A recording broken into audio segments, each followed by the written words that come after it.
إن الحمد لله نحمده ونستعينه ونستغفره ونعوذ بالله من شرور أنفسنا ومن سيئات أعمالنا من يهده الله فلا مضل له ومن يضلل فلا هادي له وأشهد أن لا إله إلا الله وحده لا شريك له وأشهد أن محمدًا عبده ورسوله صلى الله عليه وعلى آله وصحبه وسلم تسليمًا كثيرًا يا أيها الذين آمنوا اتقوا الله حق تقاته ولا تموتن إلا وأنتم مسلمون يا أيها الناس اتقوا ربكم الذي خلقكم من نفس واحدة وخلق منها زوجها وبث منهما رجالا كثيرا ونساء واتقوا الله الذي تساءلون به والأرحام إن الله كان عليكم رقيبا يا أيها الذين آمنوا اتقوا الله وقولوا قولا سديدا يصلح لكم أعمالكم ويغفر لكم ذنوبكم ومن يطع الله ورسوله فقد فاز فوزا عظيما أما بعد فإن خير الحديث كتاب الله وخير الهدي هدي محمد صلى الله عليه وسلم وشر الأمور محدثاتها وكل محدثة بدعة وكل بدعة ضلالة وفي رواية وكل ضلالة في النار فيا أيها المسلمون أوصيكم ونفسي بتقوى الله عز وجل فإن الله سبحانه وتعالى أعد الجنة وأنزل القرآن للمتقين كما يقول عز وجل في كلامه المجيد وسارعوا إلى مغفرة من ربكم وجنة عرضها السماوات والأرض أعدت للمتقين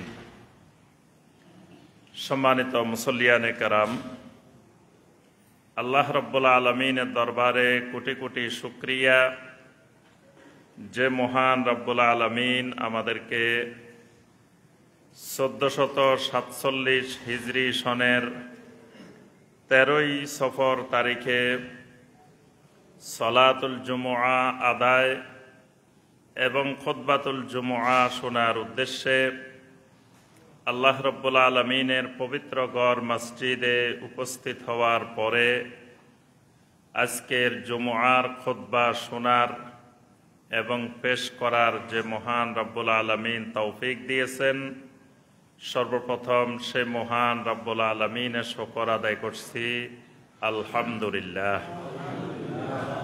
সম্মানিত মুসল্লিয়ানে কেরাম, আজকের খুতবায় আমরা যেই বিষয়টি সংক্ষিপ্তভাবে তুলে ধরার চেষ্টা করব ইনশাআল্লাহ, বিষয়টি হল কাবাইহুল বিদআহ ওয়া তারিফুহা, অর্থাৎ বেদাতের পরিচিতি এবং ভয়াবহতা। এই বিষয়টির উপরেই আমরা আজকের সংক্ষিপ্ত খুতবা পেশ করার চেষ্টা করব ইনশাআল্লাহ। আমরা সকলেই মোটামুটি কম বেশি এই বিষয়টির সাথে পরিচিত, বেদাত শব্দটির সাথে পরিচিত। বাংলাদেশে যত মুসলিম বসবাস করেন প্রত্যেক মুসলিমেই বেদাতের সাথে পরিচিত। তবে পরিচিতিটা দুই ধরনের। এক ধরনের পরিচিতি হলো বাংলাদেশের কিছু মুসলিম বেদাতের সাথে পরিচিতি হলো এইভাবে যে বেদাত খারাপ জিনিস, বেদাতের কোনো ভালো দিক বলতে বা ভালো কিছু নাই, পুরাটাই খারাপ এবং এটা গুনাহের কাজ, এটা জাহান্নামে যাওয়ার কারণ। এই হিসাবে কিছু মুসলিম বেদাতকে চিনেন। আবার আরেক ধরনের মুসলিম বেদাতকে চিনেন, বেদাত ইসলামে আছে, তবে বেদাতের ভালো দিকও আছে, খারাপ দিকও আছে। কিছু বেদাতে হাসানা, কিছু বেদাতে সাইয়্যা। হাসানা বেদাত যেগুলা, এগুলা খুব ভালো জিনিস, আর সাইয়্যা জিনিস বেদাত যেগুলো, এগুলা খারাপ জিনিস। তো যেই মুসলিমেরা এভাবে চিনে বেদাতকে, তাদের কাছে যদি জিজ্ঞাসা করা হয় যে ভাই ঠিক আছে, যদি বেদাত এরকম দুই রকম হয় তাহলে আপনি একটু চিনাই দেন তো খারাপ বেদাত কোনগুলা, তখন তার দৃষ্টিতে পৃথিবীতে কোনো খারাপ বেদাত খুঁজে পাওয়া যাবে না, সে দেখাতে পারবে না। কারণ পৃথিবীর যত বেদাত আছে সব বেদাতে যারা করেন তারা এটাকে হাসানা নামেই করেন, হাসানা হিসাবেই করেন। পৃথিবীর কেউ সাইয়্যা হিসাবে, খারাপ হিসাবে পৃথিবীর কেউ বেদাত করে না। তাহলে সাইয়্যা হিসাবে বা খারাপ হিসাবে দেখানোর মতো বেদাত পৃথিবীতে আর খুঁজে পাওয়া যাবে না। তাহলে বোঝা গেল এই দেশের মুসলিম, বাংলাদেশের মুসলিম বেদাতকে দুইভাবে চিনেন। তা আমরা বেদাতকে কোরআন এবং সুন্নাহর দৃষ্টিতে চিনব। আমাদের আজকের খুতবায় আমরা বেদাত চিনব কোরআনে কারিমের আলোকে, নবী সাল্লাল্লাহু আলাইহি ওয়াসাল্লামের সুন্নাহর আলোকে। কে কিভাবে চিনেন সেভাবে না, আল্লাহ এবং আল্লাহ রসুল এই বেদাত সম্পর্কে আমাদেরকে যেভাবে চিনিয়েছেন সেটাই আমরা জানার চেষ্টা করব ইনশাআল্লাহ। আসলে পৃথিবীর যত মাযহাব আছে, যত মত আছে, যত পথ আছে, সবার এই ব্যাপারে ঐক্যমত যে বেদাত এটা ভালো জিনিস না, এটা খারাপ জিনিস। পৃথিবীর সবাই এই ব্যাপারে কিন্তু ঐক্যমত। আজ পর্যন্ত পৃথিবীতে কোনো ইমাম, কোনো বড় ধরনের আহলুল এলেম দুনিয়াবাসীকে এই কথা বলে যান নাই যে বেদাতের মধ্যে উপকারিতা আছে, বেদাতে সওয়াব আছে, বেদাত ভালো, এই কথা আজ পর্যন্ত পৃথিবীতে কেউ বলে যান নাই। তা সবার এজমা মুসলিম উম্মার যে এটা খারাপ। কিন্তু তারপরেও সমাজ থেকে বেদাত দূরীভূত হয় না, বরং দিন দিন আরো বৃদ্ধি পায়। আর আমাদের দেশের সিস্টেম হলো, যিনি যত বেশি বেদাত আবিষ্কার করতে পারেন বা যত বেশি বেদাত করতে পারেন, তিনি তত বড় আল্লাহর ওলি, তিনি তত বড় কাশফওয়ালা আল্লাহর ওলি, তিনি তত বড় বুজুর্গ। যিনি যত বেশি বেদাত করতে পারেন এবং নতুন কোনো বেদাত যদি উনি আবিষ্কার করতে পারেন, সাধারণ মানুষ মনে করে উনি অনেক বড় মুজাদ্দিদ, অনেক বড় আলেম, অনেক বড় পীর সাহেব, অনেক বড় বুজুর্গ। যদি তিনি কিছু বেদাত নিজে নতুন সৃষ্টি করতে পারেন তাহলে তিনি আরো বড়। তাহলে আমরা বেদাতটাকে কয়েকটা ভাগে আলোচনা করব। বেদাতের আলোচনা অনেক বিশাল আলোচনা। বেদাতের উপরে আমাদের 50টা 60টা খুতবা দিলেও পরিপূর্ণরূপে বোঝানো সম্ভব হবে না। তা আমরা সবগুলো জিনিসকে অল্প সময়ের মধ্যে মূল মূল পয়েন্টগুলাই কয়েকটা পয়েন্ট আমরা তুলে ধরার চেষ্টা করব ইনশাআল্লাহ। প্রথমে আমরা আলোচনা করব যে বেদাত কাকে বলে, বেদাতটা আসলে কি। 2 নম্বর বিষয় যে বেদাত করলে অসুবিধাটা কি, বেদাত করলাম তাহলে আমার সমস্যাটা কোথায়, ক্ষতিকর দিক বা এটার কোনো অসুবিধা আছে কিনা। 3 নম্বর দিক, এই বেদাত থেকে বাঁচতে হইলে, রক্ষা পাইতে হইলে প্রত্যেকটা আমল করার আগে আমাকে কয়েকটা জিনিস খেয়াল করলে তাহলে আমি বেদাত থেকে বাঁচতে পারবো। কারণ যে সমাজে আমরা বসবাস করি এখানে বেদাত থেকে বাঁচতে পারা এটা অনেক কঠিন কাজ। কারণ পুরা সমাজ বেদাতের স্রোতে প্রবাহিত। তো ওই সমাজে আমি বসবাস করব, অথচ আমি বেদাত করব না বা বেদাত আমার গায়ে লাগবে না, এটা খুবই কঠিন কাজ। এজন্য সবসময় আমি কয়েকটা সূত্র আপনাদেরকে শিখাই দিব। এই সূত্রগুলো মাথায় রাখলে যে কোনো আমল করার ক্ষেত্রে তাহলে দেখবেন যে আপনি বেদাতের সমাজে থাকবেন কিন্তু বেদাত আপনাকে স্পর্শ করতে পারবে না ইনশাআল্লাহ। তাহলে আমাদের আলোচ্য বিষয় মূল 3টা পয়েন্ট। একটা হলো বেদাত কি, আরেকটা হলো বেদাত করলে অসুবিধা কি, আরেকটা হলো বেদাত থেকে বাঁচার জন্য কয়েকটি গুরুত্বপূর্ণ সূত্র বা মূলনীতি। দেখবেন আমরা যারা স্কুল কলেজে মাদ্রাসায় পড়ছি বীজগণিতের কিছু সূত্র থাকে, a+b² সূত্র, তারপরে a²+b² সূত্র। এই সূত্র কয়টা ভালো করে মুখস্থ করলে শত শত অঙ্ক করে ফেলা যায়। তো এই জন্য আপনি কয়েকটা সূত্র মনে রাখলে দেখবেন যে আপনি নিজে বড় মুফতি মুহাদ্দিস হওয়া লাগবে না। কারণ এই বেদাত থেকে বাঁচা আলেম ওলামার জন্য যেমন ফরজ, তেমন যিনি লেখাপড়া জানেন না উনার জন্য ফরজ। উনি কিয়ামতের ময়দানে এটা বলতে পারবেন না যে আল্লাহ আমি তো লেখাপড়া জানতাম না এই জন্য বেদাত করে ফেলছি, আর এটা বললে আল্লাহ ছেড়ে দিবেন, বিষয়টা এইরকম নয়।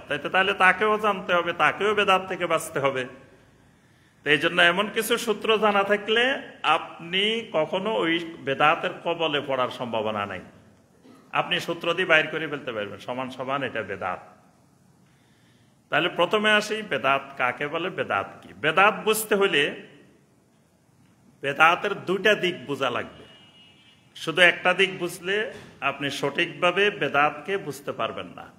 2টা দিক বেদাতের বুঝতে হবে। একটা দিক হলো বেদাতের শাব্দিক দিক, আর একটা হলো বেদাতের শরঈ দিক।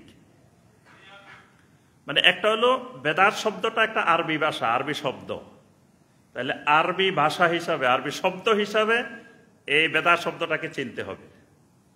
আরেকটা হলো এটা শরীয়তের দৃষ্টিতে বেদাত চিনতে হবে। বেদাত 2 ভাবে চেনা লাগবে। এই বাংলাদেশের মানুষ, বাংলাদেশের মুসলিম 1 নম্বর পয়েন্টে ভুল করে এই জায়গায় যে এটাকে শাব্দিকভাবে চিনা আর শরীয়ভাবে চিনা এই দুটাকে এক বানায় ফেলায়। এটা হলো সবচাইতে জটিল সমস্যা। এজন্য দুটাকে আলাদাভাবে চিনতে হবে। আলাদাভাবে না চিনলে আপনি সঠিক রূপে বেদাতকে চিনতে পারবেন না। যেমন ধরেন আমি বেদাত বোঝানোর আগে আরেকটা জিনিস বুঝাই। যেমন সলাত, সলাত মানে নামাজ, যেটা আমরা এখন সলাতুল জুমা আদায় করতে আসছি, 5 ওয়াক্ত যেটা আদায় করি সলাত। সলাতকেও 2 ভাবে বোঝা লাগবে, শাব্দিকভাবে শরীয়ভাবে। যেমন শাব্দিকভাবে সলাতের অনেকগুলো অর্থ আছে। সলাতের অর্থ দোয়া, সলাতের অর্থ রহমত, সলাতের অর্থ তাসবিহ, সলাতের অর্থ ইস্তিগফার, সলাতের অর্থ বাঁকা কাঠ খেয়ে সোজা করা, সলাতের অর্থ নাচানাচি করা, লাফালাফি করা। এগুলো সলাতের শাব্দিক অর্থ। সলাতের শাব্দিক অর্থ দরুদ পড়া, এগুলো সবে শাব্দিক অর্থ। আবার শরীয়তের দৃষ্টিতে সলাতের একটা পরিচিতি আছে যে নির্দিষ্ট সময়ে নির্দিষ্ট পদ্ধতিতে কিছু ইবাদত, কিছু কার্যক্রম করার নাম সলাত। সময়ের বাহিরে করলেও সেটা সলাত হয় না। যেমন ধরেন জুমার সলাত আদায় করবো, একটা সময় আছে নির্দিষ্ট, এটার আগে করলেও জুমার সলাত হবে না, পরে করলেও হবে না। এটার কিছু নির্দিষ্ট পদ্ধতি আছে, রুকু করতে হবে, সাজদা করতে হবে, বৈঠক করতে হবে, কিছু পদ্ধতি আছে। এই পদ্ধতিগুলোর বাইরে গেলেও সেটাও সলাত হবে না। এই যে কাঠামোটা, এটা হলো শরীয়ী দৃষ্টিকোণের সলাত। শাব্দিকভাবে অনেক কিছুকে সলাত বলা হয়।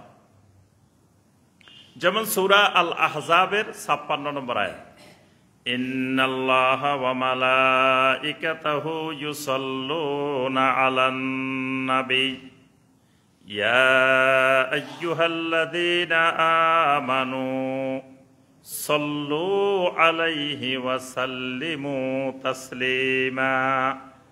আমাদের দেশের মিলাদের দরুদ, মিলাদের আয়াত, প্রচলিত মিলাদের আয়াত। এখানে দুইবার সলাত শব্দটা আসছে। একটা আসছে ইন্নাল্লাহা ওয়া মালাইকাতাহু ইউসাল্লুনা, আল্লাহ এবং আল্লাহর ফেরেশতারা কি করে? সলাত আদায় করে।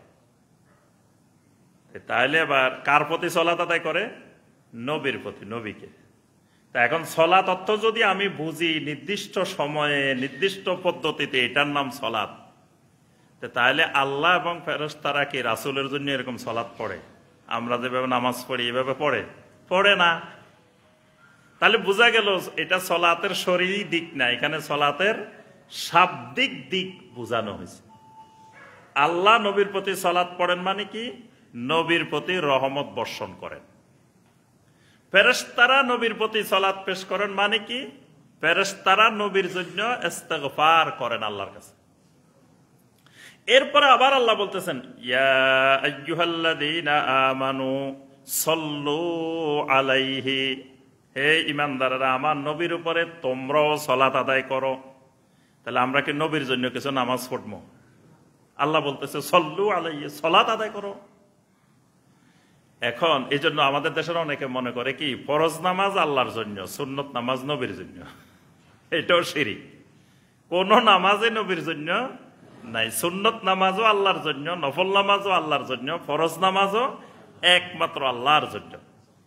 এখন আল্লাহ বলছে সল্লু আলাইহি, নবীর উপরে সলাত পেশ করো। এই সলাত মানে কি? দরুদ। তাহলে বোঝা গেল এখানে যে সলাত শব্দটা ব্যবহার হয়েছে এটা শাব্দিক দৃষ্টিতে, এটা শরীয়তের দৃষ্টির সলাত না। এরকম কোরআনে অসংখ্য জিনিস পাইবেন, যেমন সেজদা। ফেরেশতারা আদম আলাইহিস সালামকে সেজদা করছে।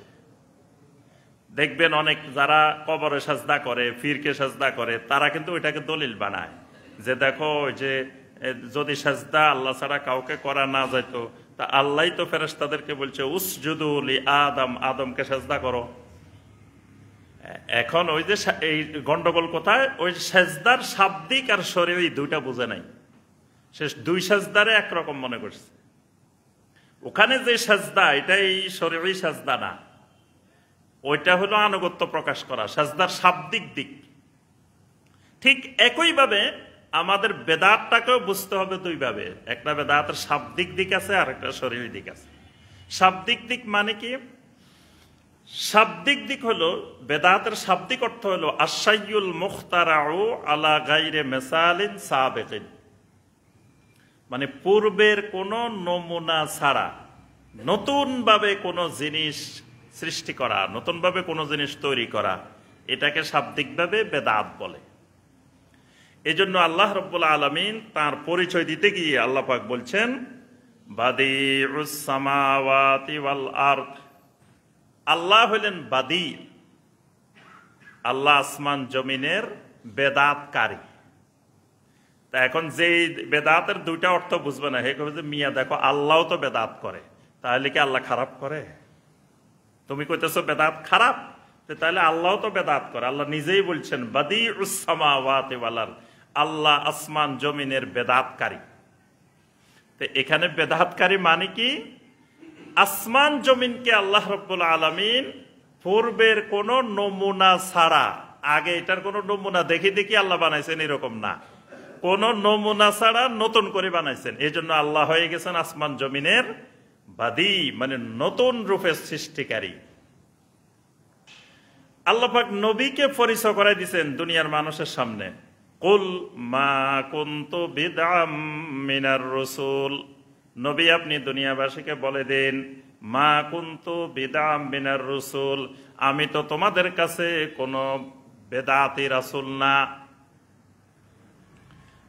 বিদআম মিনার রাসূল মানে আমি নতুন ভাবে রাসূল আসছি, বিষয়টা এরকম না। আমার আগেও দুনিয়াতে অসংখ্য নবী রাসূল দুনিয়া থেকে গেছেন, আমি নতুন রাসূল না। এখানে নতুন রাসূল না এটা বোঝানোর জন্য বলছে মা কুনতু বিদআম মিনার রাসূল, বেদাত শব্দটা ব্যবহার করা হয়েছে। আচ্ছা, আরেকটা দেখবেন বেদাতকারীদের দলিল এবং যারা বেদাতে হাসানা সাইয়া বাক করে তাদেরও দলিল। একটা হাদিস আছে, নবী সাল্লাল্লাহু আলাইহি ওয়াসাল্লাম বলেন, মান সান্না সুন্নাতান হাসানাতান ফিল ইসলাম ফালাহু আজরুহা ওয়া আজরু মান আমিলা বিহা। যে ব্যক্তি কোন সুন্নতে হাসানা করবে, সুন্নতে হাসানা চালু করবে, তাহলে সে ওই সুন্নতের সওয়াব তো পাবে, যারা ওই সুন্নতে হাসানার আমল করবে তার সওয়াবও সে পাবে। ওয়ামান সান্না সুন্নাতান সাইয়্যাতান ফালাহু ভিজরুহা ওয়া ভিজরু মান আমিলা বিহা। কেউ যদি সুন্নতে সাইয়্যাহ খারাপ সুন্নত চালু করে তাহলে সে এটার গুনাহ পাবে এবং যত লোক এটার প্রতি আমল করবে সেই গুনাহও তার আমলনামায় যোগ হবে।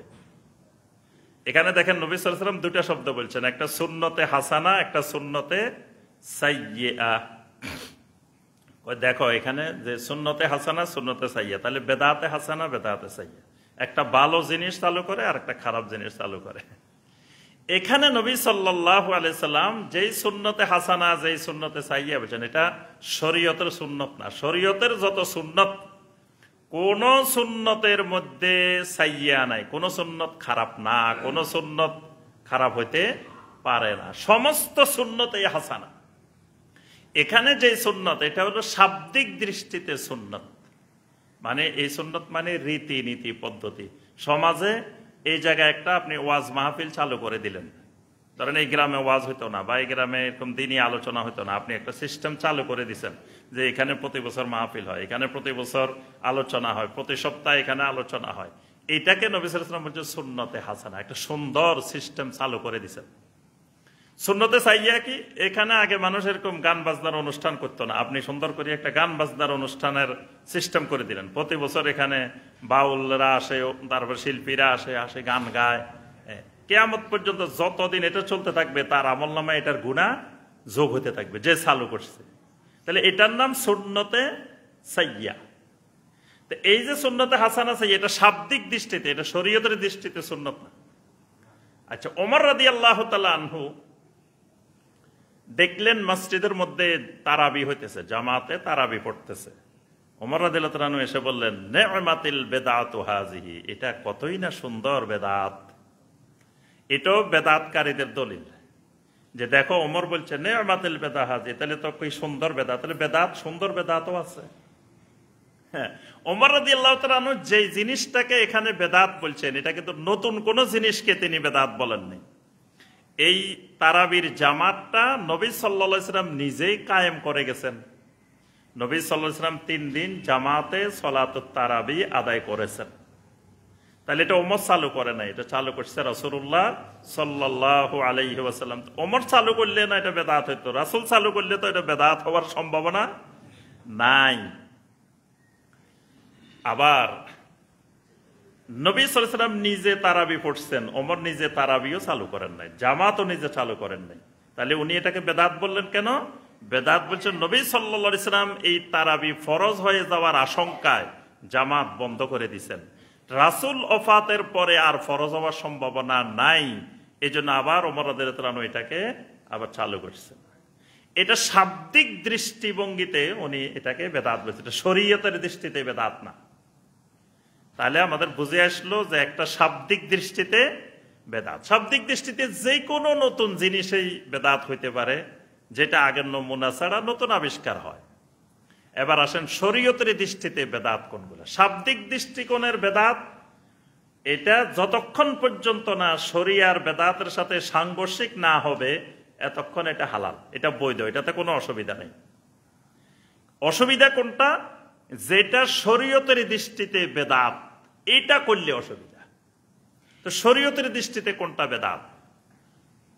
শরীয়তের দৃষ্টিতে বেদাত হলো আল বেদাতু ইয়া আলা কুল্লি মা উহদিসা ফিদ্দীন মিম্মা লা আসলা লাহু ফিশ শারঈ। শরীয়তের দৃষ্টিতে বেদাত ওই জিনিসগুলোকে বলা হয়, এক নম্বরে আলা কুল্লি মা উহদিসা, এই জিনিসটা ইহদাস, মানে এই জিনিসটা নতুন রূপে সৃষ্টি। যেটা বেদাত এটা নতুন হইতে হবে, নতুন। তো নতুন আর পুরাতন এটা বুঝবেন কেমনে? ধরেন আপনি এখন একটা কাজ শুরু করলেন, 100 বছর পরে তো এটা পুরাতন হয়ে যাবে, এটা তো আর নতুন থাকবে না।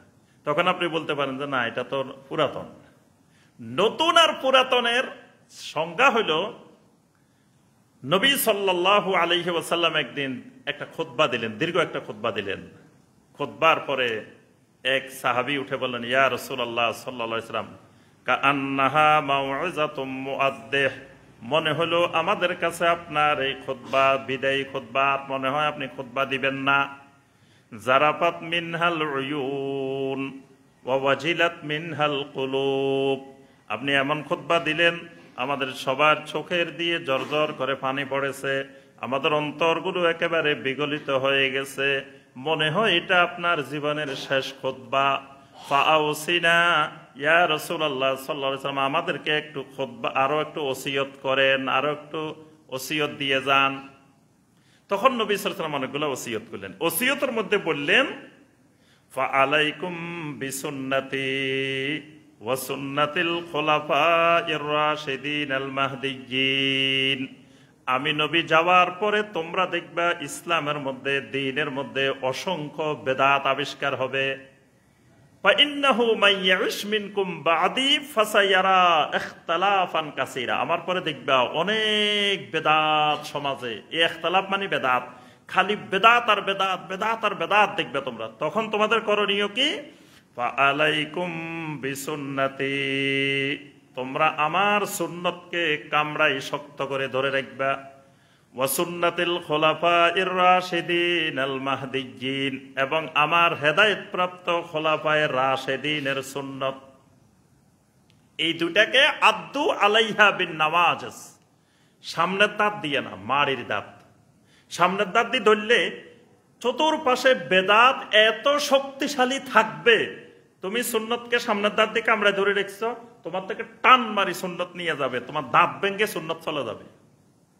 কিন্তু মাড়ির দাঁত দিয়ে ধরলে এটা টানি তোমার থেকে ছুটাইতে পারবে না, শক্ত করে ধরতে হবে।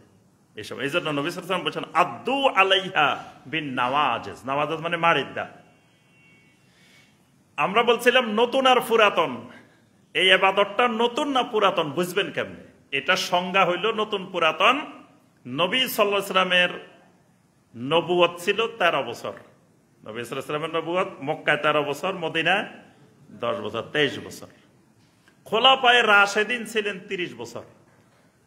তাহলে 30 যোগ 13, তাহলে 30 যোগ 23, তাহলে টোটাল 53 বছর।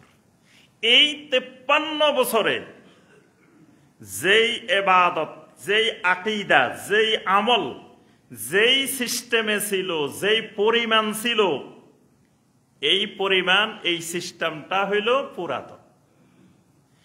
এরপরে যদি ওই সিস্টেম থেকে আলাদা কোনো সিস্টেম হয়, অথবা ওই সিস্টেমের মধ্যে কিছু বাড়ে অথবা কমে, এটাই হলো নতুন, এটার নাম ইহদাস। তাহলে নতুনের সংজ্ঞা এখানে পাওয়া গেছে যে নতুন। বেদাতের প্রথম কথা এটা নতুন। এই জন্য নবী সাল্লাল্লাহু আলাইহি ওয়াসাল্লাম একটা হাদিস জীবনে এতবার বলছেন, আর কোনো হাদিস এতবার বলেন নাই, সেটা বেদাতের হাদিস। এই হাদিস নবী সাল্লাল্লাহু আলাইহি ওয়াসাল্লাম জীবনে এতবার বলছেন, আর কোনো হাদিস জীবনে এতবার বলেন নাই। প্রতিবার খুতবা দেওয়ার সময় নবী সাল্লাল্লাহু আলাইহি ওয়াসাল্লাম বলতেন, ইয়াকুম ওয়া মুহদাসাতিল উমুর ফাইন্না কুল্লা মুহদাসাতিন বিদআ ওয়া কুল্লা বিদআতিন দালালা ওয়া কুল্লা দালালাতিন ফিন্নার। ইয়্যাকুম ওয়া মুহদাসাতিল উমুর, খবরদার খবরদার, সাবধান সাবধান, দ্বীনের মধ্যে নতুন কোন জিনিস সৃষ্টি করিও না, নতুন কোন জিনিস বানাইও না। কারণ নতুন যত জিনিস বানাইবা এটার নাম বেদাত। আর বেদাত, সমস্ত বেদাত হলো দলালা, গুমরাহি। সমস্ত গুমরাহি ফিন্নার, জাহান্নামে যাবে। অর্থাৎ বেদাত সমান সমান জাহান্নাম। খবরদার বেদাত বানাইবা না। এই কথাটা নবী সাল্লাল্লাহু আলাইহি ওয়াসাল্লাম অসংখ্য অগণিতবার এই হাদিস বলছে। তাহলে এখানে কিন্তু বেদাতের সংজ্ঞা দিতে গিয়ে রাসূল কি বলছেন? মুহদাসাত। মুহদাসাত, এই মুহদাসাত মানে নতুন। এবার আপনি যখন বলবেন যে ভাই শুনেন, আকীদার মধ্যে, ইবাদতের মধ্যে নতুন করে বানাইলে এটার নাম বেদাত, এখন বেদাতকারী আপনাকে কি বলবে? বেদাতকারী আপনাকে বলবে তো মিয়া সবই তো নতুন। এই যে আপনি এই মাইকে খুতবা দিতেছেন, এই মাইকও তো নতুন, রাসূলের যুগে মাইক ছিল না। এই যে মোবাইলের মধ্যে ভিডিও হইতেছে, এগুলোও তো নতুন। এগুলো তো রাসূলের যুগে, খোলাফায়ে রাশেদিনের যুগে ছিল না। আপনি যে বিমানে করে হজে যাচ্ছেন, রাসূল কি বিমানে করে হজে গেছে? তাহলে তা এটাও নতুন, এটাও বেদাত, এগুলো সব বেদাত। তারপরে যে কোরআনে কারিম পড়তেছেন, এই কোরআনের মধ্যে রাসূলের যুগে তো জের জবর পেশ, নোক্তা, হরফ এগুলা কিছুই ছিল না। তাহলে তো এগুলো বেদাত। রাসূলের যুগে আলিয়া মাদ্রাসা, কওমি মাদ্রাসা, হাফেজিয়া মাদ্রাসা, নুরানি মাদ্রাসা, এত মাদ্রাসা তো ছিল না। তাহলে এসব মাদ্রাসায় তো বেদাত।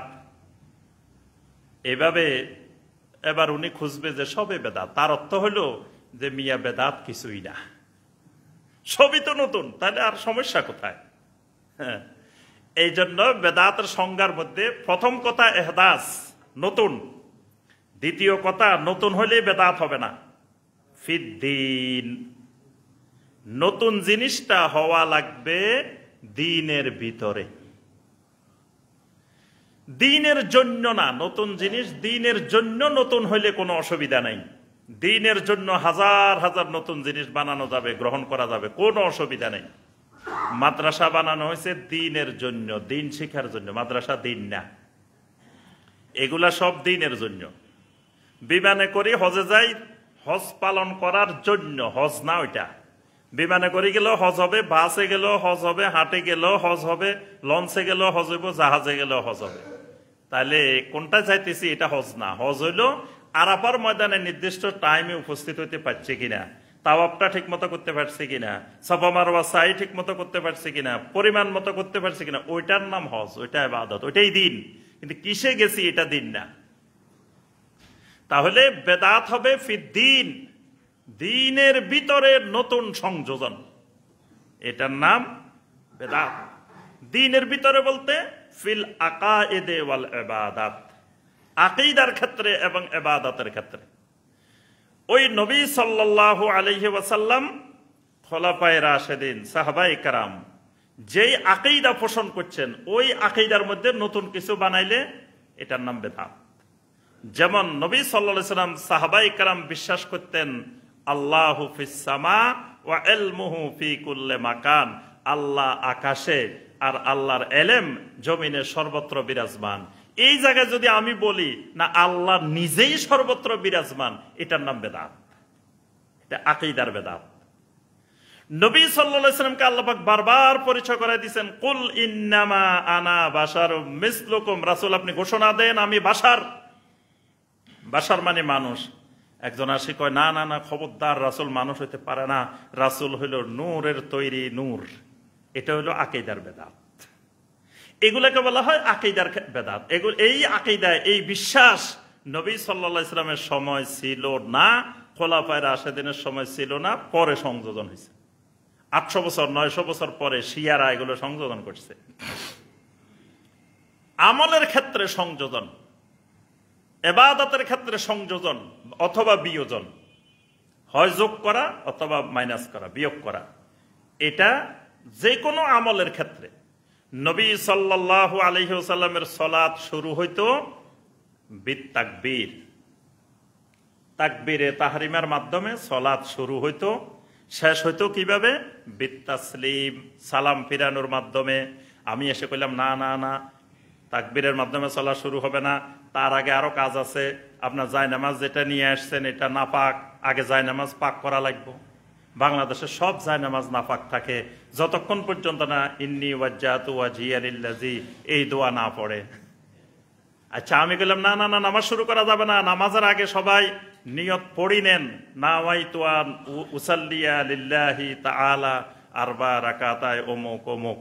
এখন রাসূলের সালাত শুরু হয়েছে বিতাকবীর, আমার সালাত শুরু হয়েছে ওই জায়নামাজ পাক করার দোয়া, ওই নিয়ত পড়া, এগুলার মাধ্যমে। তাহলে এই যে আগে দিয়ে বাড়াইলাম, এটার নাম বেদাত।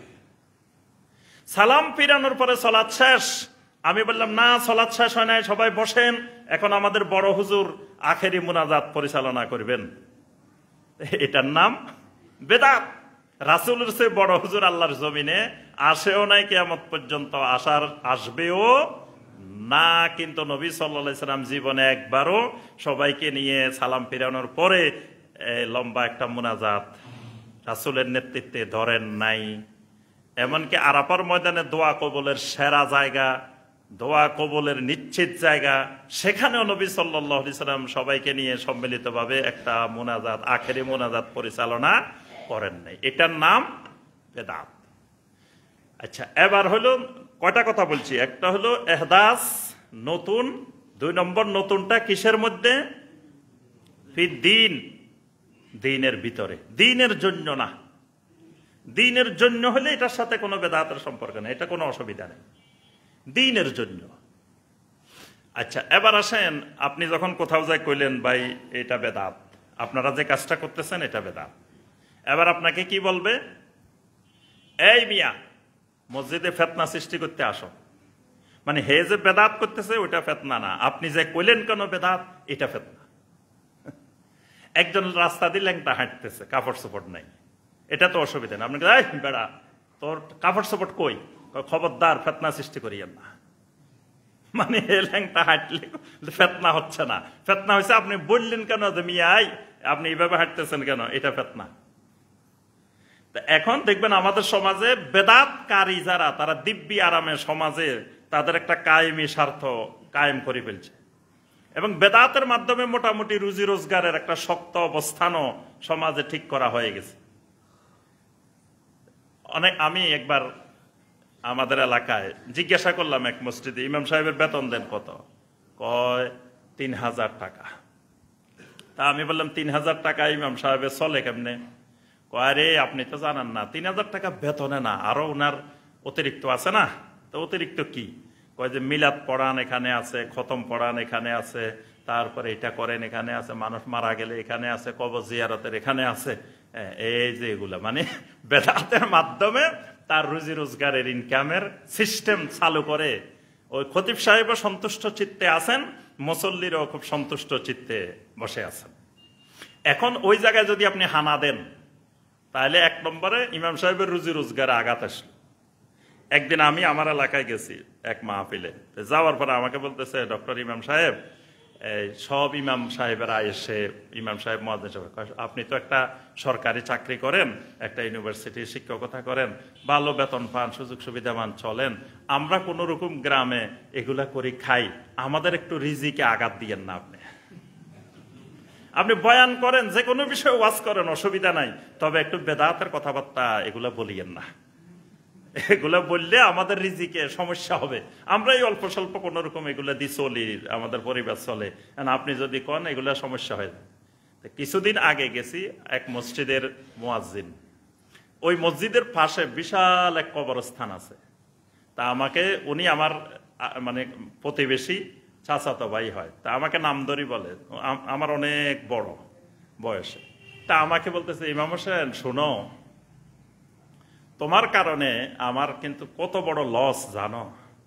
এই যে এই কবরস্থানে প্রতিদিন আমার 10টা 20টা জিয়ারত আসতো, যে মানুষ আসি এসে আমার নিয়ে যেত, যে আসেন একটু যে কবর জিয়ারত করে আসেন। তো সবাই 100 200 500 করে দিত। আমার এখানে বিশাল একটা ইনকাম ছিল। তুমি বলছো এরকম কবর জিয়ারত নাকি বেদাত, এরকম নাকি ভাড়া করে নেওয়া যায় না, এখন আর মানুষ আসে না।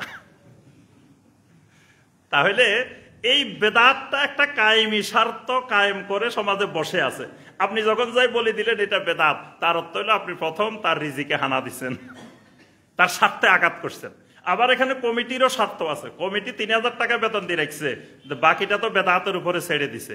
এখন কমিটি যদি বেদাত না থাকে, তার বেতন দেওয়া লাগবে 10,000 টাকা। তা এক মসজিদের কমিটি আমারে বলছে, কয় এই খতিব সাহেব, আপনি এখানে প্রতিদিন প্রোগ্রাম করেন, কোনো অসুবিধা নেই, বাংলাদেশের যত শায়েখ আছে সবারই নিয়ে আসেন, কোনো অসুবিধা নাই, মসজিদ আপনার জন্য খোলা। তবে কোনোদিন বলিয়েন না যে আমাদেরকে যে কিছু টাকা পয়সা দেন, টাকা লাগলে আমরা নাই, টাকা ছাড়া যা করতে পারেন, এটা আমাদের কোনো আপত্তি, কোনো বাধা নাই। এখন কমিটি তো খুঁজতেছে ফ্রি কেমনে পাওয়া যায়। ইমাম সাহেবকে 3000 টাকা দেওয়া লাগে, কমিটি খুঁজতেছে 3000 না দিয়ে কেমনে ফ্রি পাওয়া যায়। এখন ইমাম তাদেরও স্বার্থে আঘাত। আপনি যখন বেদাত, এখন সবাই মিলে আপনাকে বললো, যাই মিয়া এখানে ফেতনা সৃষ্টি করতে আসছে, কিন্তু আসলে ওরাই কি করতেছে, ফেতনার মধ্যে ডুবে আছে। এখন তারা আপনাকে বলবে, যখনই আপনি বলবেন এটা বেদাত, আপনারা যে কাজটা করতেছেন এটা বেদাত, এইটা যে বেদাত কোন হাদিসে পাইছ, কোন কিতাবে পাইছ, নিয়ে আস। কোন হাদিসে আছে এটা বেদাত, কোন কিতাবে আছে, নিয়ে আসো। তখন কি উত্তর হবে, কি ওই বেদাতের সংজ্ঞা জানতে হবে, শরীয়ী সংজ্ঞা, মিম্মা লা আসতালাহু ফিশ শারঈ, যেটা বেদাত এটার কোনোদিন দলিল হয় না। বেদাতটা তো দলিলবিহীন কাজ। এটার দলিল যদি পাওয়া যাইতো, দলিল যদি থাকতো, তো এটা বেদাত তো হইতো না, এটা তো সুন্নত হয়ে যেত। তা এখন উনি আপনারে জাহেল কইতেছে, কয় যে কোন কিতাবে পাইছো, কিতাবে, কিতাবে এটা থাকবে কোথা থেকে? কিতাবে থাকলে তো এটা আর বেদাতে হইতো না। হাদিসে যদি এটা পাওয়া যাইতো, আপনারা হাদিস দেখার মতো, হাদিসে পাওয়া গেলে তো এটা বেদাতে হইতো না, এটা তো সুন্নত হয়ে যেত। এটা হাদিসেও নাই, কিতাবেও নাই, এই জন্য তো বেদাত। আমি এই জন্য সবসময় উদাহরণ দিই যে এখানে সুন্দর একটা বাড়ি, তো বাড়ি এটা হলো আমাদের মাহবুব ভাইয়ের। তা আমি আপনাদেরকে ঘোষণা দিলাম, সম্মানিত মুসল্লিয়ানে কেরাম শুনেন, এই যে সুন্দর বাড়িটা দেখছেন, বাড়ি এটা কিন্তু আমার না। তা আপনারা বললেন যে শায়েখ অনেক কষ্ট করে ঢাকা থেকে আইছেন, তবে যাওয়ার আগে একটু কষ্ট করি আপনি দলিলটা দেখাই যাবেন যে বাড়ি এটা যে আপনার না। আপনি যে কইছেন বাড়ি এটা আপনার না, তো বাড়ি এটা যে আপনার না, এটা কোন দলিলের ভিত্তিতে, কোন খতিয়ানের ভিত্তিতে আপনি বলছেন যে বাড়ি এটা আপনার না, ওই দলিলটা একটু দেখাই যাবেন। তা আমাকে যদি 1 বছরও সময় দেন, 3 বছরও সময় দেন, আজীবন সময় দেন, যে বাড়ি এটা আমার না, আমি কোনো দলিল খতিয়ান কিছু দেখাইতে পারবো? কিছু নাই, দেখি তো বাড়ি এটা আমার না। তাহলে বাড়ি এটা যার, উনি দেখাবেন। তাহলে যিনি বলবেন যে না এটা বেদাত না, এটা হাদিসে আছে, ওই তারা দেখাবে দলিল। বুঝে আসছে? বেদাতের কোনো দলিল নেই। এটা 3 নম্বর কথা, মিম্মা লা আসলালাহু ফিশ শারঈ। তাহলে বেদাত কাকে বলে? আরো অনেক কথা আছে, আমরা সময় কম, বিস্তারিত যাওয়া যাবে না। বেদাতের জন্য 3টা জিনিস। শরঈ বেদাত চিনতে হলে দলিলবিহীন দ্বীনের ভিতরে নতুন সংযোজন অথবা বিয়োজন, এটাকে শরীয়তের ভাষায় বলা হয় বেদাত। এবার আসেন, বেদাত করলে অসুবিধা কি? অসুবিধার শেষ নাই, অসুবিধার শেষ নাই, চরম অসুবিধা বেদাত করলে। 1 নম্বর অসুবিধা কি? 1 নম্বর অসুবিধাটা হলো, বেদাত করা মানে আমি কালেমা থেকে সরে গেছি। বেদাত করা মানে যেই কালেমা পড়ে আমি মুসলিম হয়েছি, সেই কালেমার উপরে আমি আর নাই। কারণ ওই কালেমার মধ্যে 2টা পার্ট। একটা পার্ট আছে লা ইলাহা ইল্লাল্লাহ, আর একটা পার্ট আছে মুহাম্মাদুর রাসূলুল্লাহ সাল্লাল্লাহু আলাইহি ওয়াসাল্লাম। তো দ্বিতীয় যে পার্টটা, এই পার্টের মধ্যে আমি আল্লাহর সাথে ওয়াদা করছি, আল্লাহ মৃত্যু পর্যন্ত আপনার যত ইবাদত করব, যত গোলামি করব, ওই মুহাম্মাদুর রাসূলুল্লাহ সাল্লাল্লাহু আলাইহি ওয়াসাল্লামের পদ্ধতির বাহিরে করব না। এখন আমি যখন ওই পদ্ধতির বাহিরে করা শুরু করছি, তার অর্থ হলো আমি আর ওই কালেমার উপরে নাই, কালেমা থেকে সরে গেছি। তো কালেমা থেকে সরে যাওয়া মানে আমি আর ইমানের উপরে ঠিক মতো নাই, ইসলামের উপরে ঠিক মতো নাই।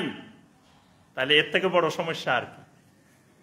এর থেকে বড় অসুবিধা আর কি? আমি ইসলাম সঠিক কালেমার উপরে নাই, ইমানের উপরে নাই, ইসলামের উপরে নাই, এখান থেকে সরে গেছে। 2 নম্বর অসুবিধা, গুনাহকে আল্লাহ রাব্বুল আলামিন সূরা আল হুজুরাতের মধ্যে 3 ভাগে ভাগ করছেন। গুনাহ, বান্দার গুনাহ 3 রকমের। ওয়া কাররাহা ইলাইকুমুল কুফরা ওয়াল ফুসুকা ওয়াল উসিয়ান। কুফর, ফুসুক, উসিয়ান, বান্দা 3 ধরনের গুনাহ করে। বেদাতের গুনাহটা, যদি বেদাতটা আকীদার গুনাহ হয়, আকীদার ক্ষেত্রে হয়, এটা কুফরের গুনাহ। যদি বেদাতটা আমলের ক্ষেত্রে হয়, এটা কবিরা গুনার চাইতে বড়, কুফরের চেয়ে ছোট। দুইটা বেদাত 2 ক্ষেত্রে হয়, এটা মনে রাখতে হবে। মেইন 2 জায়গায় হয়, হয় এটা আকীদার ক্ষেত্রে, বিশ্বাসের ক্ষেত্রে, অথবা এটা আমলের ক্ষেত্রে। যদি আকীদার ক্ষেত্রে হয় তাহলে এটা কুফর, এটা শিরিক। আর যদি আমলের ক্ষেত্রে হয়, এটা কবিরা গুনার চাইতে বড় গুনাহ। শিরিকের চাইতে ছোট গুনাহ, কিন্তু কবিরা গুনার চাইতে বড় গুনাহ। এই জন্য সুফিয়ান সাউরি রাহমাহুল্লাহ সবসময় বলতেন, ইন্নাল বেদাআতা আহাব্বু ইলা ইবলিস মিন মাসিয়াতিল্লাহ। কবিরা গুনার চাইতে ইবলিসের কাছে বেদাতের গুনাহটা বেশি প্রিয়। ইবলিস ওইটাকে বেশি পছন্দ করে। কারণ ইবলিস ধরেন 1 বছর ধরে আপনারে 10টা কবিরা গুনাহ করাইছে, 1 বছর পরে কি করলেন, আপনি তওবা করে ফেলছেন, আল্লাহ পাক আপনার 10টা কবিরা গুনাহ মাফ করে দিয়েছে। তাহলে ইবলিসের 1 বছরের শ্রম নিষ্ফল, বৃথা। তো ইবলিস চিন্তা করে, ইবলিস তো অনেক বুদ্ধিমান, খালি বুদ্ধিমান না, বিশাল বুদ্ধিমান। কারণ ফেরাউন তার দোস্ত, নমরুদ তার দোস্ত, তারপর আবু জাহেল তার দোস্ত, যুগে যুগে তার বিশাল বিশাল দোস্তরা ছিল। তারপর তার বয়সের তুলনায় আমাদের বয়স তো নবজাতকের মতো না, হে হলো 1000 বছর বয়সী, আর আমরা হইলাম মাত্র অল্প বয়সী। তার কাছে তো আমরা শিশুও না। তো সে কিন্তু এমন কাম করে, সামান্য কাম দিয়ে সে সারাদিন ঘুমায়, হে বেশি কাজ করে না। কিছু কিছু এলাকায় হে কাজে করে না, ওই এলাকায় দেখে যে এর থেকে বড়গুলাই আছে।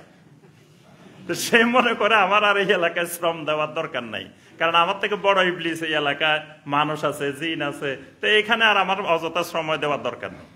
তারপরে দেখে যে না, মানুষ এগুলারে বাধা দিয়ে ধরে রাখতে পারে না, মসজিদে চলে এসছে। তখন সে মসজিদে আসি, আস্তে করে তার আকীদাটা নষ্ট করে দেয়, ইমানটা নষ্ট করে দেয়। এরপরে তুমি সারা রাত তাহাজ্জুদ পড়ো, কোনো অসুবিধা নাই, সারা রাত নামাজ পড়ো, কোনো অসুবিধা নাই, কারণ তোমার ইমানে নাই, তুমি আমল করলে অসুবিধা কি? হে আর আমলে ডিস্টার্ব করে না, হে ইমানটাই গোড়া দিয়ে কেটে দিছে, শিকট কেটে দিছে। এবার তুমি সারা রাত নামাজ পড়ো, আমার অসুবিধা কি? তো হে কাজ করে অল্প। এখন হে কি করে, এত কষ্ট করি 10টা কবিরা গুনাহ এরেদি করানোর দরকার নাই, এরেদি একটা বেদাত করাইলে হবে। কারণ ওই কবিরা গুনাহ করলে তো হে বুঝছে যে আমি কবিরা গুনাহ করছি, একসময় না একসময় তওবা করে ফেলবো আল্লাহর কাছে। কিন্তু বেদাত যদি করাইতে পারে, তো সে তো মনে করে যে আমি খারাপ কিছু করি নাই, ভালো কাজে তো করছি, তওবা করবো কেন? সে তো তওবা করবে না। তাহলে ইবলিস এই কাজটা করায়। এই জন্য ইবলিসের কাছে কবিরা গুনাহ করানোর চাইতে বেদাত করানোটা বেশি প্রিয়। এটাতে ইবলিসের ইন্ধন থাকে বেদাতের পিছনে। তাহলে এটা হলো বেদাতের গুনার দিক বললাম। বেদাত করলে এটা গুমরাহির রাস্তা খুলে যায়। কারণ নবী সাল্লাল্লাহু আলাইহি ওয়াসাল্লাম বারবার বলেছেন, কুল্লু বেদাতিন দলালাহ। যত বেদাত আছে সমস্ত বেদাত হলো দলালাহ, গুমরাহি। সুন্নতের মধ্যে হেদায়েত, বেদাতের মধ্যে দলালাহ, বেদাতের মধ্যে গুমরাহি। তাহলে যে বেদাত করতেছে সে গুমরাহির মধ্যে আছে। বেদাতের ক্ষতিকর দিক হইল কিয়ামতের ময়দানে সে নবী সাল্লাল্লাহু আলাইহি ওয়াসাল্লামের শাফাত পাবে না, সে হাউজে কাউসারের পানীয় পান করতে পারবে না। এর থেকে বড় হতভাগা আর কে আছে? কিয়ামতের ময়দানে নবী সাল্লাল্লাহু আলাইহি ওয়াসাল্লাম উম্মতদেরকে হাউজে কাউসারের পানি পান করাইবেন। সহিহ আল বুখারী, মুসলিমের হাদিস। কিছু মানুষ আসতেছে, সবাই আমরা দলে দলে যাইতেছি, ফেরেশতারা কিছু মানুষকে আটকাই দিতেছে, হ্যাঁ খবরদার যাওয়া যাবে না, দাঁড়াও। এখন নবী সাল্লাল্লাহু আলাইহি ওয়াসাল্লাম দেখতেছেন, কিরে এরা তো আমার উম্মত, এদেরকে আবার ফেরেশতারা আটকাই দিল কেন? তখন নবী সাল্লাল্লাহু আলাইহি ওয়াসাল্লাম বললেন, হাউলাই উম্মতি, হাউলাই উম্মতি, হ্যাঁ ফেরেশতারা এরা আমার উম্মত, এরা আমার উম্মত, ছেড়ে দাও, এদেরকে আসতে দাও। ফেরেশতারা ওখান থেকে জবাব দিবেন, ইন্নাকা লা তাদরি মা আহদাসু বাদাক। ও নবী, আপনি তো জানেন না, আপনি দুনিয়া থেকে আসার পরে এই মানুষগুলা আপনার রেখে যাওয়া দ্বীনের ভিতরে নতুন নতুন করে আকীদা বানাইছে, বেদাত বানাইছেন, আমল বানাইছে, বেদাত সৃষ্টিকারী এরা। এই জন্য এরা আপনার হাউজে কাউসারের পানি পাবে না, এজন্য এদেরকে আমরা আটকাই দিছি। নবী সাল্লাল্লাহু আলাইহি ওয়াসাল্লাম যখন এই কথা শুনবে, ও এগুলা ওই উম্মত যেগুলা বেদাত করত, নবী সাল্লাল্লাহু আলাইহি ওয়াসাল্লামের রাগ এত বেড়ে যাবে, নবী সাল্লাল্লাহু আলাইহি ওয়াসাল্লাম তখন বলবেন সোহকান সোহকান, এদেরকে দূর করে দাও, দূর করে দাও। কারণ ফাইন্নাহুম গায়্যারু দীনি, কোন রাওয়ায়াতে আছে বাদদালু দীনি, এরা আমার রেখে যাওয়া দিনকে পরিবর্তন করেছে, আমার রেখে যাওয়া দিনকে এরা বেদাতের আবহ দিয়ে, বেদাতের আবরণ দিয়ে আমার সুন্নতকে গোপন করে ফেলছে। এরা দূর হয়ে যাও, এদেরকে জাহান্নামের দিকে নিয়ে যাও। আল্লাহ রাসূল সাল্লাল্লাহু আলাইহি ওয়াসাল্লাম তাদেরকে সেই দিন বদদোয়া দিয়ে জাহান্নামের দিকে পাঠাবেন। তাহলে এর থেকে ভয়ঙ্কর ক্ষতিকর দিক আর বেদাতের কি হইতে পারে? কিন্তু বেদাতটা বাহ্যিকভাবে দেখতে কিরকম মনে হয়? সুন্দর মনে হয়। কারণ সুন্দর মনে হওয়ার কারণ কি? কারণ সুন্দর না হইলে এটা মার্কেটে চলে না, বাজারে চলে না, মানুষ খায় না। এজন্য ভালো চাউল আর দেখবেন যেগুলা মেশিনে বানায় ধবধবে সাদা, আমরা তো কি খুশি এগুলা খাই।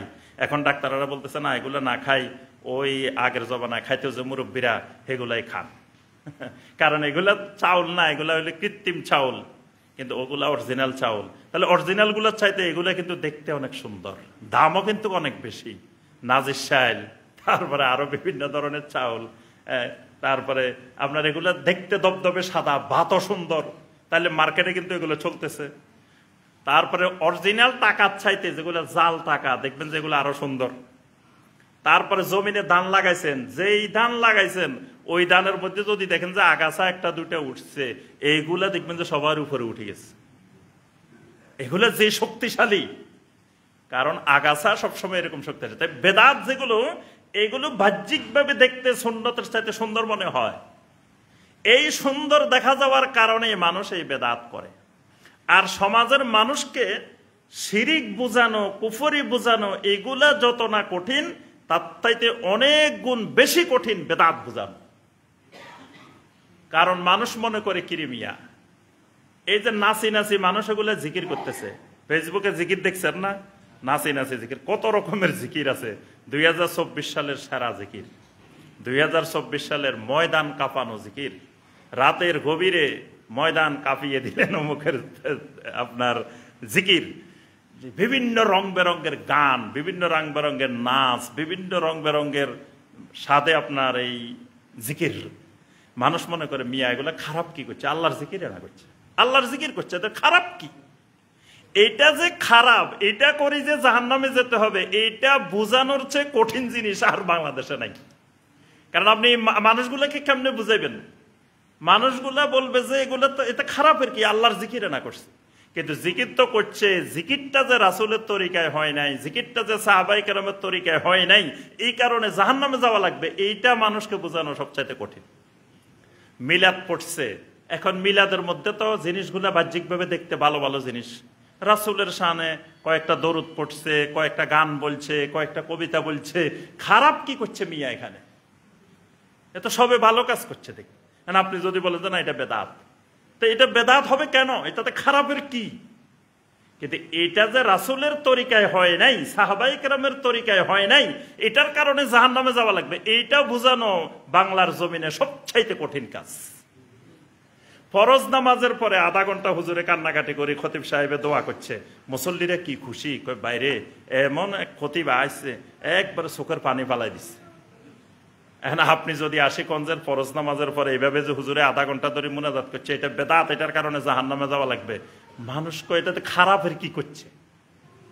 দোয়া না করছে, মুনাজাত করছে, আল্লাহর কাছে চাইছে, তা আল্লাহর কাছে চাওয়াও কি খারাপ? খারাপের তো কিছু করে নাই। এখন খারাপের তো করে নাই, আসলে সবচেয়ে বড় খারাপটা করছে।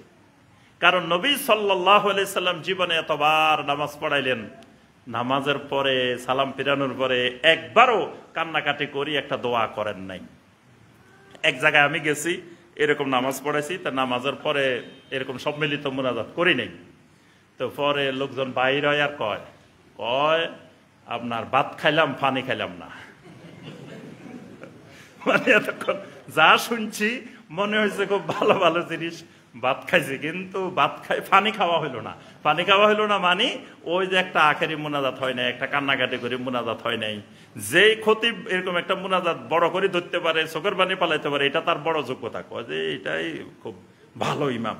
যে দেখো চোখের পানি পালাই দিছে, আসলে এটা জাহান্নামে নেওয়ার ইমাম। আল্লাহ পাক কোরআনে কারিমে বলছেন ইয়াউমা নাদউ কুল্লা উনাসিম বিইমামিহিম, কিয়ামতের ময়দানে প্রত্যেকটা মানুষকে আমি ডাকবো তাদের ইমাম সহকারে। তাহলে যে জাহান্নামে যাবে হেরেও ইমাম সহকারে ডাকবে, যে জান্নাতে যাবে তাকেও ইমাম সহকারে ডাকবে। তাহলে বোঝা গেল কোন ইমাম জাহান্নামের দিকে নিয়ে যাচ্ছে, কোন ইমাম জান্নাতের দিকে নিয়ে যাচ্ছে। এই জন্য নবী সাল্লাল্লাহু আলাইহি ওয়াসাল্লাম দোয়া করছেন আল্লাহুম্মা আরশিদিল আইম্মা, আয় আল্লাহ আমার উম্মতের ইমামগুলাকে আপনি হেদায়েত দিয়ে দেন। উম্মতের ইমামের ক্ষমা করতে দোয়া করেন নাই, বলছে আল্লাহ হেদায়েত দেন। আর মুয়াজ্জিনদেরকে বলছে আল্লাহ ক্ষমা করে দেন। এজন্য মুয়াজ্জিন হওয়া নিরাপদ, ইমাম হওয়া কিন্তু রিস্কের বিষয়। ইমাম হলে মুয়াজ্জিন হলে নিরাপদ। এই জন্য যুগে যুগে সালাফেরা ইমাম হইতেন না, মুয়াজ্জিন হইতেন। কিন্তু বর্তমানে মুয়াজ্জিন পাওয়া যায় না। দেখবেন যে মুয়াজ্জিন যদি না থাকে কেউ আজান দেয় না, অথচ মুয়াজ্জিনের জন্য দোয়া যে আল্লাহ আমার উম্মতের যত মুয়াজ্জিন আছে সবাই আপনি মাফ করে দেন। এজন্য বিভিন্ন আপনার আরব দেশে লোকেরা সিরিয়াল দেয় আজান দেওয়ার জন্য, ইমামতির জন্য সিরিয়াল দেয় না, সিরিয়ালটা দেয় আজানের জন্য।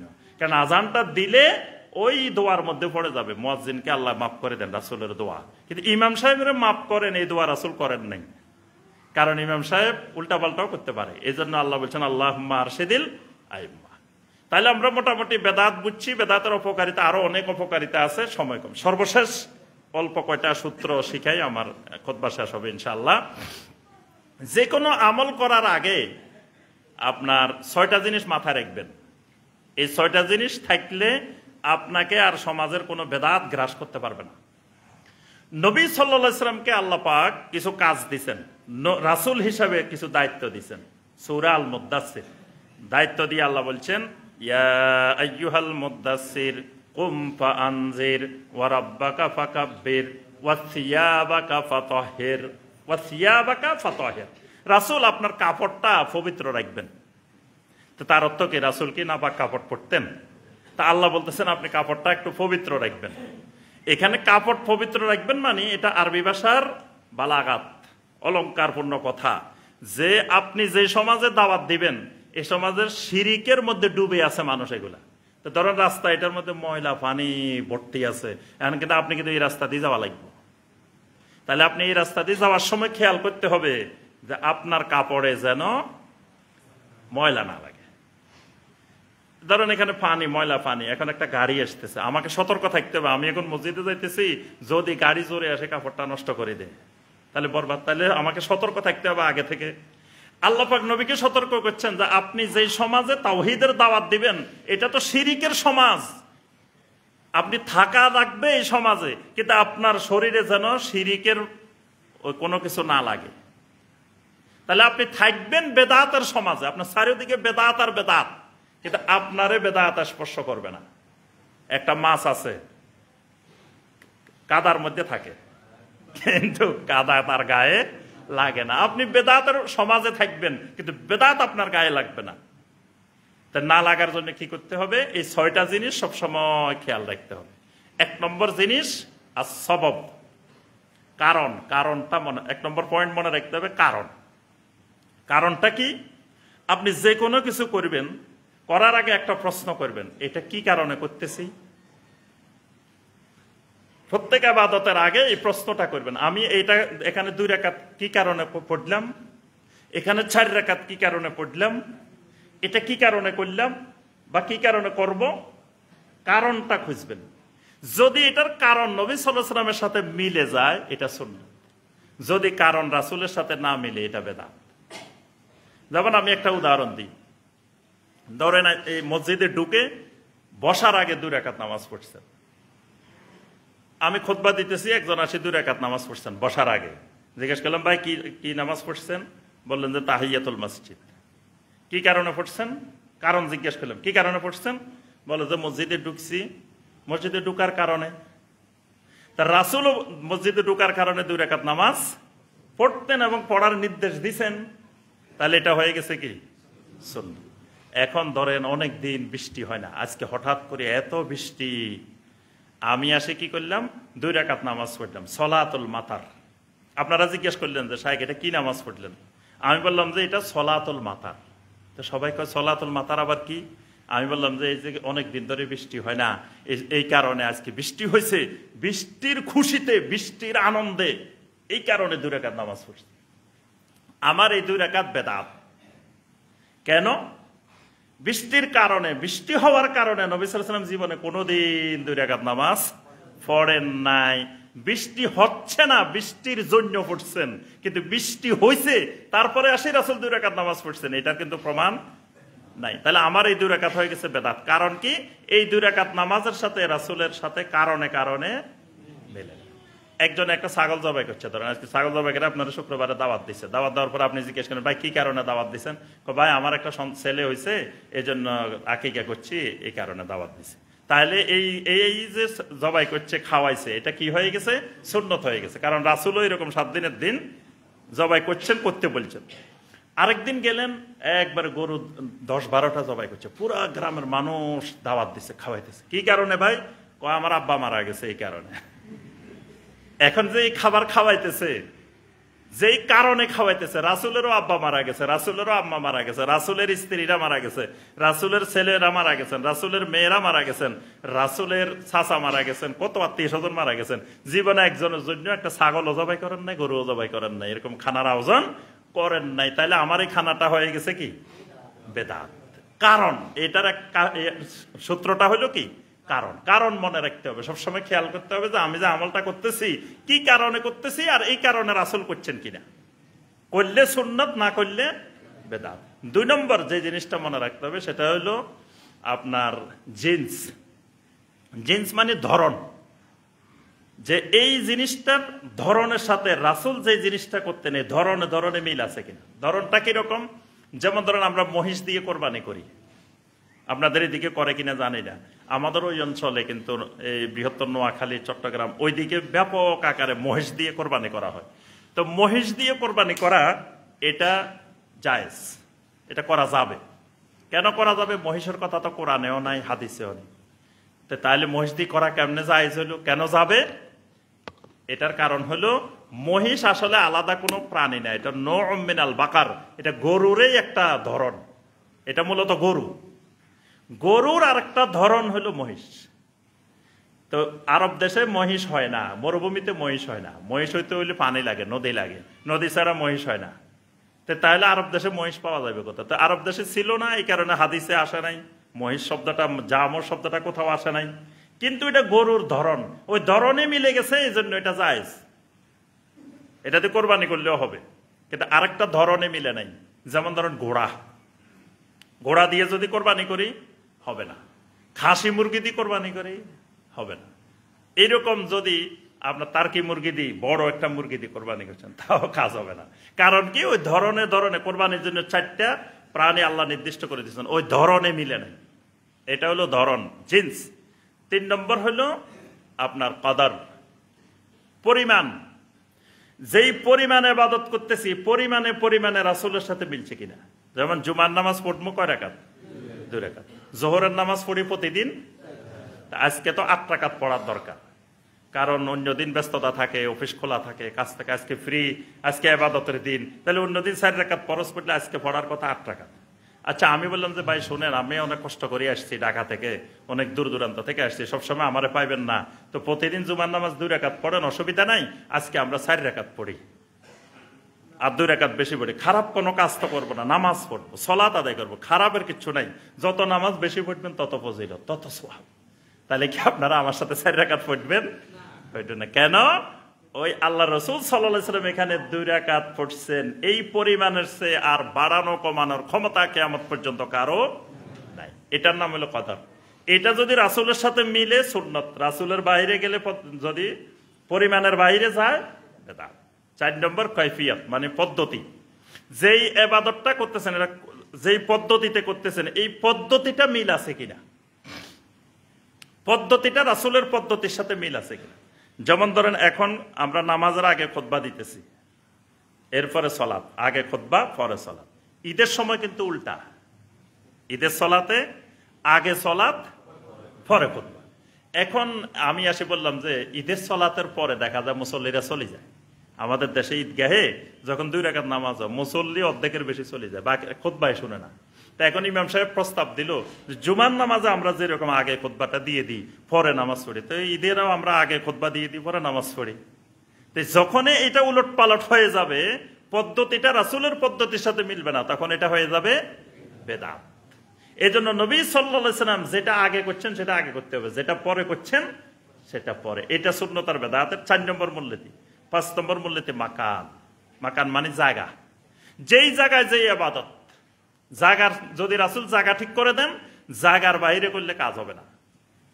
যেমন ধরেন হজ হলো আরাফা, আল হাজ্জু আরাফা। তা আমরা সবাই বললাম যে ভাই এই যে পাবনা থেকে বাংলাদেশ থেকে আরাফার ময়দানে যাইতে হইলে হজের সময় দেখা যায় যে আপনার অনেক টাকা লাগে, 7-8 লাখ টাকা লাগে। আর এখন আরাফাতের ময়দান খালি পড়ে রয়েছে।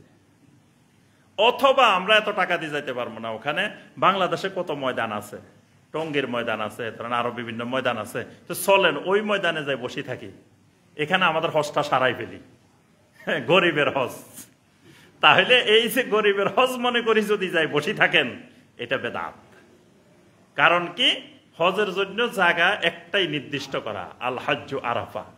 এর বাইরে পৃথিবীর আর কোথাও হজ করা যাবে না। তাওয়াফের জায়গা পৃথিবীতে একটাই, আল্লাহর ঘর, মসজিদে হারাম। এর বাইরে যদি দুনিয়ার আর কোন মসজিদের চারিপাশে ঘুরেন, বেদাত। কারণ একটাকে জায়গা নির্দিষ্ট করে। 6 নম্বর জামান, সময়।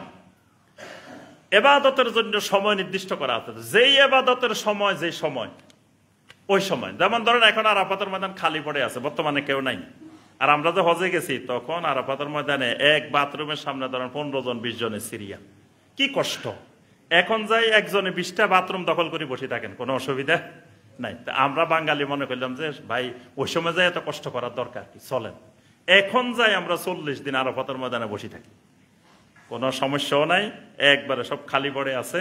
এখন 40 দিন না, পুরা বছরও যদি বসে থাকেন, ওই বাংলাদেশে পাবনা বসে থাকলে যা, ওই আরাফাতের ময়দানে বসে থাকলেও তা। কারণ আরাফার ময়দানের ফজিলতটা একদিন খালি, অল্প একটু সময়। 9 তারিখে সূর্য পশ্চিম আকাশে ঢলে পড়ার পর থেকে সূর্য ডুবা পর্যন্ত। এর আগে পরে আবার এই পাবনার জমিনের যেই দাম, ওই আরাফাতের ময়দানেরও একই দাম, আর আলাদা কোনো কিছু নেই। তাহলে এটা হলো জামান, সময়। যেই সময়ে যে আবাদত, এই 6টা জিনিস যদি খেয়াল রেখে আবাদত করি, তাহলে আর বেদাত হওয়ার সম্ভাবনা নাই। আল্লাহ পাক আমাদের সবাইকে সুন্নত অনুযায়ী সুন্নতের ইত্তেবা করার তৌফিক দিন। সকল প্রকার বেদাত থেকে আল্লাহ পাক আমাদেরকে হেফাজত করুন। আল্লাহুম্মা বারিক লানা ফীকুম। আকুলু